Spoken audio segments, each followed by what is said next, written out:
नमस्कार जोहार, मैं राजू और आप देख रहे हैं 24 झारखंड न्यूज। चलिए जानते हैं झारखंड की सुबह से लेकर शाम तक की तमाम बड़ी खबरों को। लोकसभा चुनाव के बाद अब झारखंड में नगर निकाय चुनाव की हो रही तैयारी, जाने कब तक पूरा हो जाएगा ट्रिपल टेस्ट का काम। लोकसभा चुनाव संपन्न होने के बाद अब झारखंड में नगर निकाय चुनाव की तैयारी शुरू हो गई है। जानकारी के मुताबिक इस दिशा में जल्द ही काम शुरू हो जाएगा। हालांकि आचार संहिता होने के कारण अब तक इस दिशा में काम शुरू नहीं हो पाया था, लेकिन अब इस दिशा में काम शुरू हो जाएगा। बता दें कि झारखंड सरकार ने ट्रिपल टेस्ट कराकर ओबीसी वर्ग को आरक्षण देते हुए नगर निकाय चुनाव कराने का फैसला किया है। ट्रिपल टेस्ट की जिम्मेदारी सरकार ने पिछड़ा आयोग को सौंपी है। आयोग ने पहले ही मध्य प्रदेश जाकर सर्वे कर चुकी है। आयोग जल्द ही सरकार के पास जाकर इससे संबंधित रिपोर्ट सौंप देगी। हाईकोर्ट ने भी नगर निकाय चुनाव कराने को लेकर सरकार को निर्देश दे चुका है। ट्रिपल टेस्ट की प्रक्रिया जुलाई तक पूरी होने की उम्मीद है। इसके बाद सरकार यह तय करेगी कि चुनाव कब तक होंगे। राज्य पिछड़ा वर्ग आयोग के अध्यक्ष योगेंद्र प्रसाद ने इस मामले में पहले कह चुके हैं कि मध्य प्रदेश की तर्ज पर ट्रिपल टेस्ट होगा। इसके बाद सरकार को रिपोर्ट सौंप दी जाएगी। वार्डों के आरक्षण में आबादी और आर्थिक व शैक्षणिक स्थिति का ध्यान रखा जाएगा। सरकार की अनुमति मिलते हैं ट्रिपल टेस्ट की प्रक्रिया 15 दिनों में पूरी कर ली जाएगी। इसके बाद 48 नगर निकायों के विभिन्न वार्डों को चिन्हित कर एक रिपोर्ट दी जाएगी, कौन सा वार्ड ओबीसी के लिए आरक्षित होगा। लोकसभा चुनाव के नतीजे ने इंडिया गठबंधन में जान फूंकी। इसी परिणाम से तय होगा झारखंड विधानसभा का रास्ता। झारखंड की जनता ने लोकसभा चुनाव के परिणाम के साथ साथ यह बता दिया कि उनका राजनीतिक मूड क्या है। अब सवाल है कि क्या लोकसभा चुनाव के परिणाम का असर झारखंड के विधानसभा चुनाव पर पड़ेगा।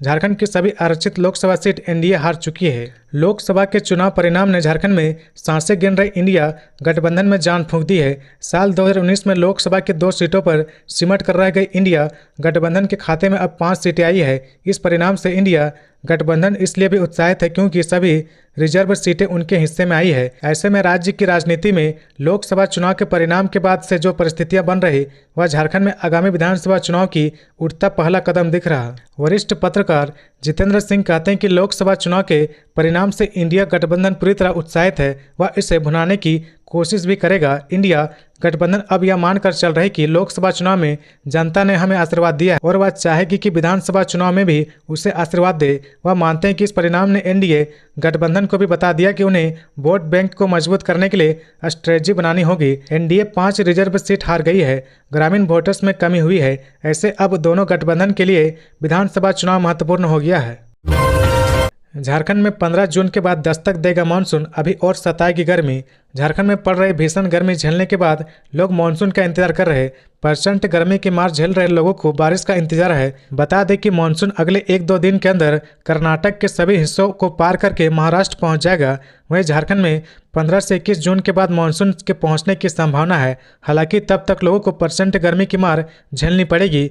बता दें कि इस बार मानसून तय समय से 2 दिन पहले केरल पहुंच चुका था। मौसम विभाग का पूर्वानुमान है कि 1-2 दिन में मानसून आंध्र प्रदेश व तेलंगाना को पार करके छत्तीसगढ़ व उड़ीसा तक पहुंचने के लिए काफ़ी अनुकूल परिस्थितियां बन गई है। इधर झारखंड में अभी गर्मी से राहत की उम्मीद नहीं है क्योंकि मानसून अभी बंगाल की खाड़ी के आसपास भी नहीं पहुंचा है।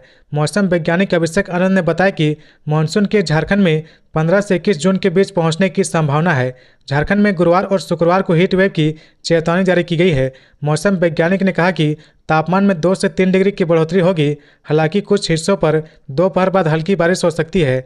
राजधानी का अधिकतम तापमान एक बार फिर 42 डिग्री पर पहुंचने की संभावना है। खबरों में आगे बढ़ने से पहले अगर अभी तक आपने इस चैनल को सब्सक्राइब नहीं किया तो प्लीज सब्सक्राइब कर ले, जिससे झारखंड की हर छोटी सी बड़ी खबर की अपडेट आप तक पहुंचता रहे। खूंटी के तोरपा में वज्रपात की चपेट में आने से 7 लोग घायल। शादी समारोह में शामिल होने पहुंचे थे ये सभी। खूंटी जिले के तोरपा प्रखंड के लतोली गांव में वज्रपात की चपेट में आने से 7 लोग घायल हो गए। सभी लोग गांव में एक शादी समारोह में शामिल थे। मिली जानकारी के अनुसार लतोली गांव में जोहन तोपनो के बेटे मतीयस तोपनो की शादी कार्यक्रम चल रहा था। रांची से बारात आई थी। चुमावन का कार्यक्रम चल रहा था। इसी बीच वज्रपात हुआ, जिसकी चपेट में आने से वहां उपस्थित लोग घायल हो गए। घायल होने के बाद सभी को गोबर का लेप लगाया गया। इसके बाद रेफरल अस्पताल को सूचना दी गई। सूचना मिलते ही अस्पताल से एम्बुलेंस गांव पहुंचा तथा सभी घायलों को अस्पताल लाया गया। उनकी स्थिति खतरे से बाहर बताई जाती है। सूचना मिलने पर झामुमो नेता सुदीप गुड़िया रेफरल अस्पताल पहुंचे तथा सभी घायलों से मिलकर उनकी जानकारी ली। उन्होंने चिकित्सक से मिलकर घायलों की स्थिति की जानकारी भी ली। वज्रपात से घायल हुए लोगों का इलाज करने वाले डॉक्टर सुदीप ने बताया कि वज्रपात की चपेट में आने के बाद गोबर का लेप नहीं लगाएं। अक्सर देखा जाता है कि वज्रपात की चपेट में आने के बाद ग्रामीण घायल को गोबर का लेप लगा देते हैं। ऐसे में बर्निंग एरिया के पास इन्फेक्शन होने का डर रहता है। लोहरदगा में सिपाही ने एएसआई की गोली मारकर हत्या कर दी। लोहरदगा में एक पुलिसकर्मी ने दूसरे पुलिसकर्मी की गोली मारकर हत्या कर दी। आरोपी पुलिसकर्मी ने 10.5 घंटे बाद सरेंडर कर दिया। हालांकि जब पुलिस उसे गिरफ्तार कर अपने साथ ले जा रही थी तो मृत पुलिस के जवान के परिजन भड़क गए। आरोपी पुलिसकर्मी के साथ मारपीट करने की कोशिश की गई। पूरी घटना बुधवार की देर रात लोहरदगा एसपी कोठी के पीछे की है। लोहरदगा एसपी ने बताया कि लोहरदगा शहरी क्षेत्र में एसपी कोठी के पीछे किराए के मकान में रह रांची जिले के सोनाहातू थाना क्षेत्र के बिरडी गांव के आनंद सिंह मुंडा ने बोकारो निवासी assistant sub inspector Dharmendra Singh को गोली मार दी। इसमें धर्मेंद्र सिंह की मौत हो गई। घटना को लेकर बताया जा रहा है कि आरोपी पुलिस मानसिक रूप से बीमार है। वह लोहरदगा में एसपी कोठी के पीछे किराए के मकान में रहता था।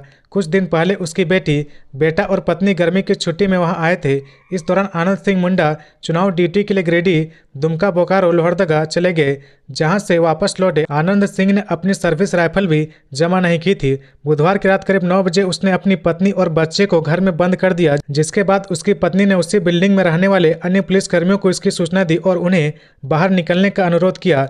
जब धर्मेंद्र सिंह और अन्य पुलिसकर्मी उसकी पत्नी को वहां से बाहर निकल रहे थे, तभी पुलिस जवान आनंद सिंह ने धर्मेंद्र सिंह को गोली मार दी, जिससे धर्मेंद्र सिंह की मौके पर ही मौत हो गई। रांची प्रदेश कार्यालय में बीजेपी की समीक्षा बैठक जारी। चुनावी परिणाम पर हो रहा मंथन। रांची स्थित प्रदेश कार्यालय में बीजेपी की बैठक चल रही है। बैठक में चुनावी परिणाम पर समीक्षा की जा रही।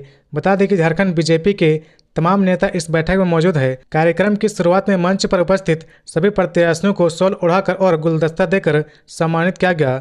बता दें कि इस बैठक में झारखंड बीजेपी के तमाम प्रत्याशी मौजूद है। मंच पर बीजेपी प्रदेश अध्यक्ष बाबूलाल मरांडी, नेता प्रतिपक्ष अमर बारी, राज्यसभा सांसद प्रदीप वर्मा, चतरा से नवनिर्वाचित सांसद कालीचरण सिंह, पलामू के सांसद बीडी राम, विद्युत वरण महतो, ठुल्लू महतो, मनीष जायसवाल, ताला मरांडी, सीता सोरेन मौजूद रहे। वहीं भाजपा के कई विधायक भी कार्यक्रम में हिस्सा लेने पहुंचे हैं, जिनमें से मीरा यादव, नवीन जायसवाल, अनंत ओझा, नीलकंठ सिंह मुंडा, बिरंची नारायण, भानु प्रताप शाही एवं भाजपा के तमाम बड़े नेता मौजूद है। गौरतलब है कि लोकसभा चुनाव में झारखंड में बीजेपी को 3 सीटों का नुकसान हुआ है। इससे यहां की 14 सीटों में से इस बार 8 सीटें ही मिली है। वहीं झामुमो तथा कांग्रेस को इस चुनाव में बढ़त मिली है। वहीं झारखंड में वोटरों ने दल बदल कर चुनाव लड़ रहे प्रत्याशियों पर भरोसा नहीं जताया। कांग्रेस छोड़ भाजपा से चुनाव लड़ रही गीता कोड़ा को हार का सामना करना पड़ा। वहीं दुमका में शिबू सोरेन के पुत्र वधु सीता सोरेन को अपने पाले में लाकर बीजेपी ने चुनाव लड़ाया। उन्हें भी हार का सामना करना पड़ा। हजारीबाग में बीजेपी विधायक जयप्रकाश भाई पटेल ने कांग्रेस से चुनाव लड़ा। उन्हें भी हार का सामना करना पड़ा। पलामू में बीजेपी छोड़ राजद के टिकट पर भाजपा के विष्णु दयाल राम के खिलाफ चुनाव लड़ रही ममता भूंइया को भी हार का सामना करना पड़ा। इसके अलावा अन्य कई बागी उम्मीदवारों की हार हुई है। डीजे हत्याकांड में 4 लोगों को जमानत, 10 दिन पहले हुए थे गिरफ्तार। रांची के चुटिया थाना क्षेत्र के रेडिएशन ब्लॉक के सामने एक्सट्रीम बार में हुए डीजे हत्याकांड मामले में एक बहुत बड़ी खबर आई है। रांची सिविल कोर्ट ने मामले में गिरफ्तार बार के संचालक विशाल, उदय सिंह, पंकज अग्रवाल और रवि कुमार को बेल प्रदान की है। घटना 26 मई को रात में घटी थी, जिसमें संदीप प्रमाणिक उर्फ डीजे सैंडी की मौत हो गई थी। जिसके बाद 28 मई को पुलिस ने मारपीट के आरोप में बार के मालिक उदय शंकर सिंह, बार का लीज होल्डर विशाल सहित 9 लोगों को गिरफ्तार किया गया था। घटना को लेकर चुटिया थाने में 3 अलग अलग प्राथमिकी भी दर्ज कराई गई है।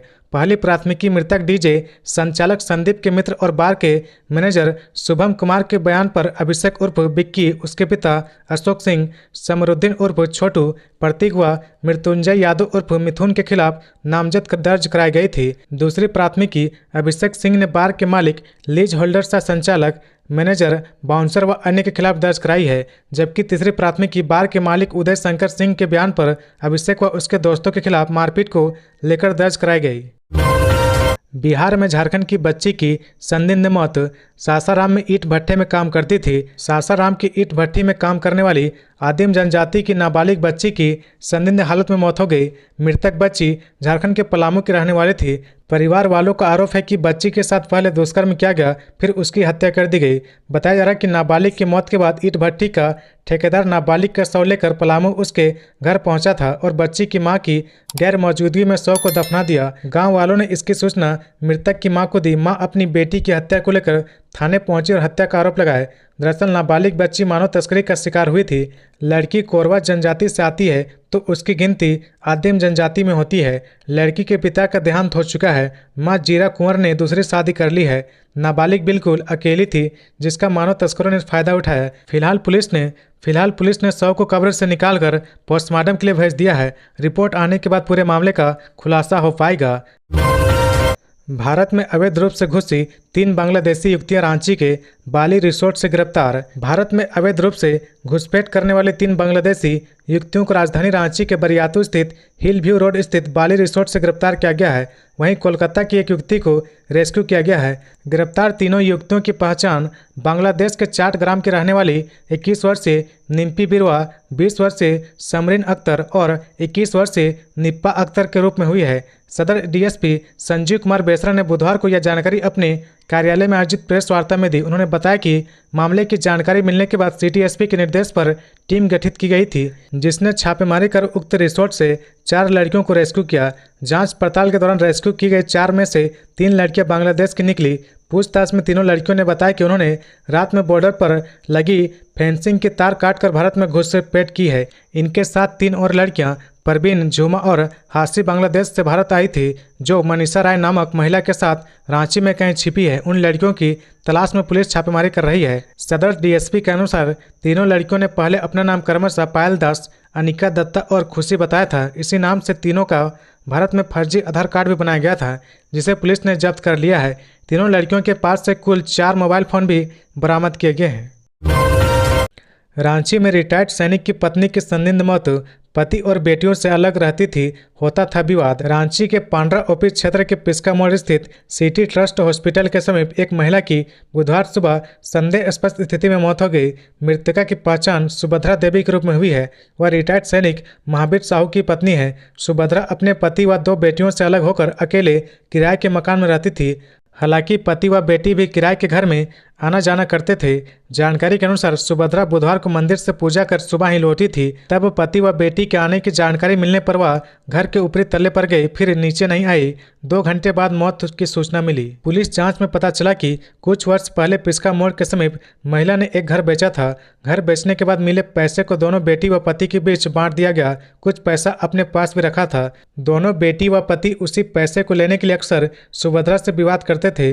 कुछ दिनों पहले भी सुभद्रा से उसके पति ने 50,000 रुपये बेटी का इलाज कराने की बात कह कर ली थी। तो ये थी आज की झारखंड की टॉप बड़ी खबरें। इसी तरह झारखंड की हर छोटी सी बड़ी खबर देखने के लिए आप हमारे चैनल 24 झारखंड न्यूज को सब्सक्राइब करके बेल आइकन प्रेस कर ले, जिससे झारखंड की हर छोटी सी बड़ी खबर की अपडेट आप तक पहुंचता रहे। तो आज के लिए बस इतना ही। हमें दीजिए इजाजत, फिर मिलते हैं नेक्स्ट न्यूज में।